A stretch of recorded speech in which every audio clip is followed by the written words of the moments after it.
ولاړ دې وي محبوبه د روضې ښکلي جنګلې ته ولوستلې مخامخ درود سلام لوستلې مې مخامخ درود پتا کله نا کله کېدې شوه تسلي به پرې زما کله نا کله درته چې مدینې ته مصطفی کله نا کله کېدې شوه تسلي به پرې زما کله نا کله ارمان دی چې رسوله مدینه وطن زما وې استوګنه مې وې هلته در سره مسکن زما وې لیدې مې دغه ګنبد خضرا کله نا کله کېدې شوه تسلي به پرې زما کله نا کله نو آقا چې در سره مې مدینه کې سکونت وې خادم دې د حرم وې کړې ما دغه خدمت وې جاو مې ستا د در وې مشغوله کله نا کله کېدې شوه تسلي به پرې زما کله نا کله ودرتلې چې مدینې ته مصطفی کله نا کله کېدې شوه تسلي به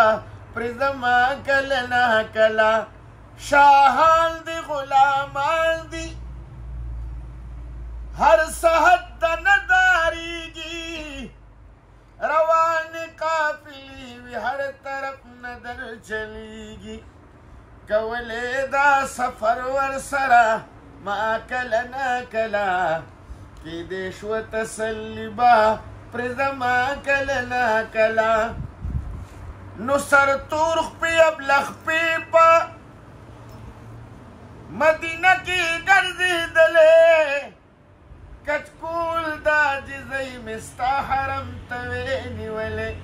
سایل مې راکولې دیدن تا کله نا کله کېدې شوه تسلي به پرې زما کله نا کله ما لیدلي دي خوندونه مدینه کې پوره کېږي ارمانونه مدینه کې خړې خاورې پې ښایسته د مدینې دي دفن داسې شته ګلونه مدینه کې هر سړی پکې د یو بل نظارېږي دومره ډېر د عزتونه مدینه کې راشه راشه خوشحالو باندې به موړ شي والله نشته د غمونه مدینه کې د ټول عمر عبادت به درنه هېر شي که دې وکړل څو منځونه مدینه کې دا د خدای فضل و کرم نه دی نو څه دي توبهګار لیکي نعتونه مدینه کې